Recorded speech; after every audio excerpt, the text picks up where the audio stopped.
warahmatullahi wabarakatuh. Waalaikumsalam warahmatullahi wabarakatuh. Selamat pagi anak-anak.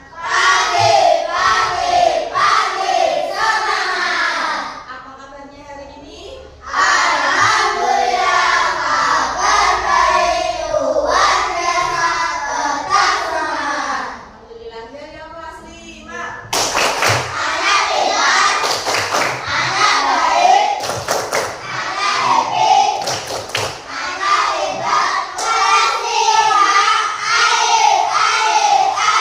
Oke. Pada hari ini kita akan belajar tentang rantai makanan, makan dan dimakan pada mata pelajaran IPA. Tujuannya apa? Kalian nanti bisa menyelesaikan sebuah rantai makanan makan dan dimakan dengan menjelaskan peristiwanya. Kemudian kalian bisa menerapkannya dengan konsep coding dasar yang mensimulasikan proses makan dan dimakan. Kalian juga nanti bisa mampu berpikir secara komputasi algoritma dengan menggunakan proyek coding secara sederhana melalui kelompok yang akan guru jelaskan nantinya. Kalian lihat videonya tentang rantai makanan dulu, materi sebelum yang guru ajarkan kalian lihat dulu tentang video bagaimana proses rantai makanan di sini. Simak video berikut ini. Mari mengenal rantai makanan.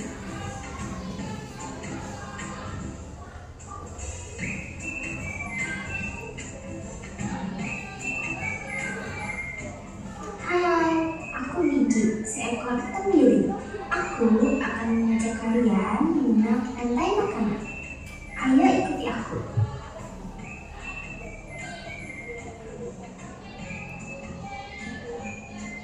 Tahukah kalian, makhluk hidup seperti hewan, tumbuhan, dan manusia harus melewati peristiwa makan dan dimakan antar sambungan hidup untuk memenuhi kebutuhan energi mereka.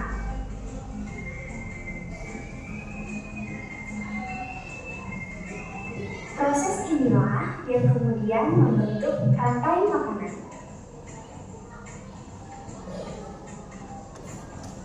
Di dalam rantai makanan, setiap makhluk hidup memiliki perannya masing-masing, yaitu sebagai produsen ataupun konsumen. Tumbuhan adalah produsen. Mereka bisa menghasilkan makanannya sendiri. Mereka adalah awal dari rantai makanan. Sementara hewan dan manusia adalah konsumen. Mereka tidak bisa menghasilkan makanannya sendiri, sehingga membutuhkan tumbuhan atau hewan lain sebagai makanan. Konsumen yang memakan tumbuhan disebut herbivora, seperti sapi, kuda, dan kambing.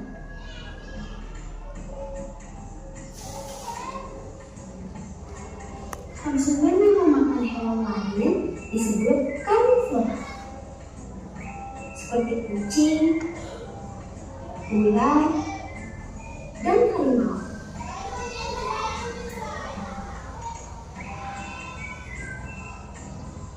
Lalu, konsumen yang memakan tumbuhan dan juga hewan disebut omnivora, seperti anjing, ayam, dan manusia.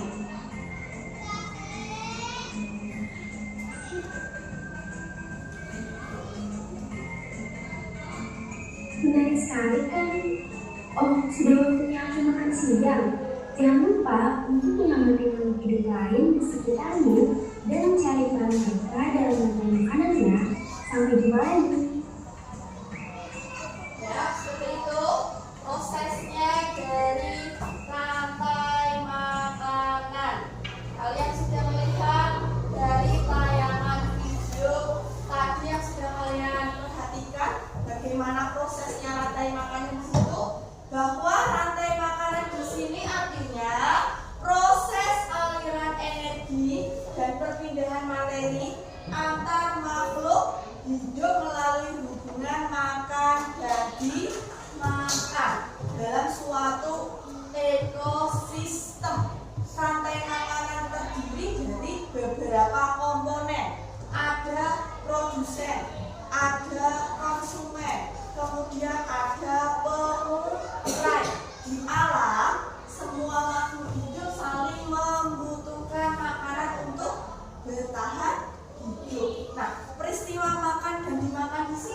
sebuah rantai makanan. Ibaratnya seperti barisan. Barisan di mana setiap anggota punya perannya masing-masing. Nah, pentingnya sebuah keseimbangan itu apa? Nah, untuk menjaga stabilitas ekonomi. Setiap makhluk hidup itu mulai dari produsen, konsumen, hingga akhirnya menjadi dekomposer atau pengurai tadi, memiliki peranan terkait yang harus dijaga keseimbangannya. Produsen itu pemakan rumput atau herbivora. Konsumen primer itu termasuk karnivora. Karnivora itu apa? Pemakan daging. Kemudian dekomposer. Dekomposer itu konsumen sekunder atau omnivora. Omnivora itu apa dulu? Omnivora itu pemakan segala. Bisa memakan rumput, bisa memakan daging. Nah, selanjutnya ada tingkatan yang pertama. Tingkatan pertama itu ada produsen. Produsen di sini menjadi sebuah organisme autotrof. Autotrof itu apa? Yang menjadi dasarnya rantai makanan, karena mereka mampu menghasilkan makanannya sendiri melalui fotosintesis atau kemosintesis. Itu tingkatan pertama. Tingkatan kedua itu contohnya hewan rusa. Hewan rusa itu tingkatan konsumen primer. Tingkatan kedua yaitu proses dari rantai makanan tadi mengacu pada makhluk hidup yang akan memperoleh energi dari makan produsennya tadi, organismenya, autotrofnya tadi, seperti sebuah tumbuhan atau juga fitoplanktonnya. Seperti itu tingkatan kedua dari konsumen primer. Tingkatan ketiga itu konsumen sekunder. Konsumen sekunder itu yang ketiga contohnya di sini ada hewan singa. Dalam rantai makanan itu tingkatan ketiga itu merujuk pada organisme yang memakan konsumen sekunder atau hewan dari karnivora. Karnivora tadi pemakan daging, sehingga mereka layak disebut dengan konsumen tersier. Itu yang ketiga. Kemudian yang terakhir, tingkatan keempat itu sebuah pengurai. Pengurai itu bakteri. Setelah tadi dari produsen, konsumen, kemudian mati menjadi sisa-sisa yang diuraikan dari makhluk hidup tadi, seperti apa? Daun, ranting, bangkai, atau kotoran hewan. Itu akan menjadi zat-zat yang lebih sederhana, menjadi bakteri pengurainya. Itu tingkatan yang keempat. Contohnya sebagai rantai makanan itu apa? Di situ sudah ada buku contohnya di layar. Kalian bisa melihat dari rantai makanan ekosistem sawah. Di situ bisa kalian lihat ada padi dimakan burung pemakan biji, kemudian burung pemakan biji dimakan oleh ular sawah dimakan oleh burung elang, kemudian burung elangnya mati menjadi bakteri atau pengurai. Nah, di sini produsennya yaitu padinya sebagai produsennya. Kemudian konsumennya satu apa? Burung pemakan biji, itu konsumen satu. Konsumen duanya ular sawah sebagai konsumen duanya.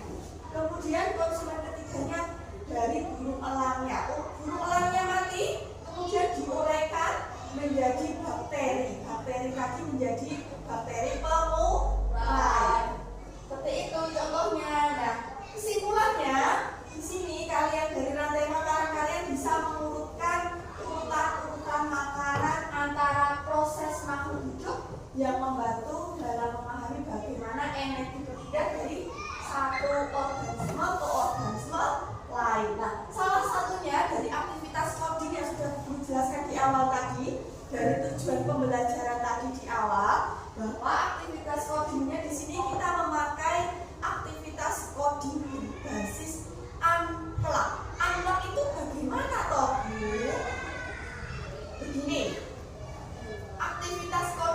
bisa melalui dua cara. Bisa menggunakan unplug. Unplug itu tanpa menggunakan media internet atau komputer. Yang kedua itu berbasis plug. Plug itu menggunakan media berbasis komputer atau internet. Nah, di sini kita akan mempraktekkan aktivitas coding menggunakan media berbasis unplug tanpa menggunakan komputer atau media internet. Kita menggunakan pola algoritma. Pola algoritma itu bagaimana, Bu? Nanti kalian praktekkan di sini. Nah, sebelum kalian praktekkan, kalian guru tampilkan dulu contohnya menggunakan aktivitas coding dengan berbasis unplug. Di sini ada contohnya. Makan kemana saja. Makan kemana saja menggunakan pola algoritma. Nah, di sini guru mendekat ya. Guru mendekat. Kalian bisa lihat di sini ada tampilan peta. Ada tampilan peta, ada seekor tikus. Ada seekor tikus dapat berjalan satu peta. Coba perhatikan semuanya. Kalian lihat peta-peta ini. Dalam satu peta secara horizontal atau vertikal. Horizontal itu artinya bergerak ke kanan atau ke kiri. Sedangkan vertikal itu bergerak lurus ke atas atau ke bawah. Ia hanya mampu berjalan paling jauh 3 petak dari sarangnya. Ayo perhatikan semuanya. Nah, di sini tantangannya bagaimana melalui pola algoritma ini? Tantangannya berapa padi yang dapat dicapai dimakan oleh tikus? Kalian disuruh mempraktekkan. Ibaratnya kalian sebagai tikus, guru sebagai tikus ya. Guru diminta untuk bergerak ke kanan atau ke kiri paling jauh hanya 3 petak. Kalau vertikal, guru harus disuruh bergerak lurus ke atas atau ke bawah paling jauh hanya 3 petak. Nah, dari gambar ini, dari pola ini, kalian perhatikan. Nah, kira-kira kalau jalan ke sini, yang tikusnya yang memakan padi, itu berapa padi yang dimakan? Kalau bergeser bergeraknya ke kanan, ada berapa? 4. Kalau ke kanan, berapa? 4. Kalau ke kanan, 2. 2. Kalau ke kiri, ada berapa? 1. Kalau ke bawah terus ke kanan ada berapa? 2. Ke kiri 2. ke atas 3. kalau di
dipasang-pasangkan dulu. Jika sudah pas baru diberikan lem.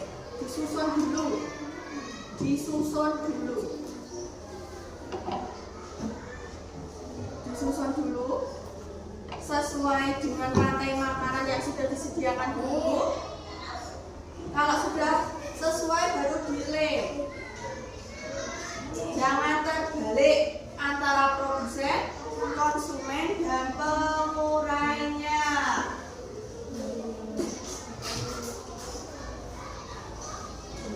Benar rapi yang baik, benar.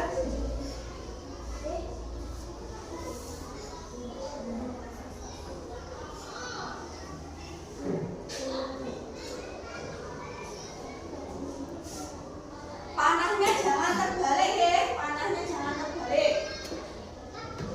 Arah panah jangan terbalik.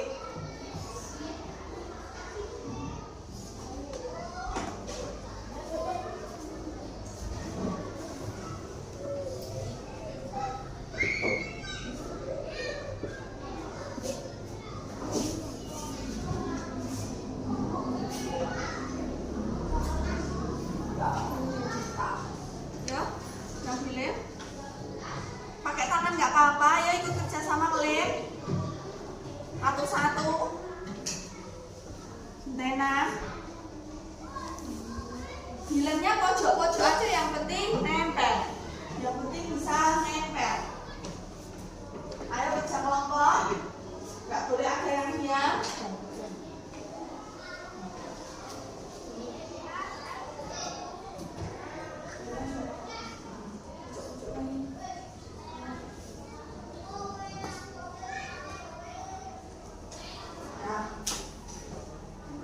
Kerjakan dengan baik, rapi, ditentukan arahnya dari proses produsen, konsumennya sampai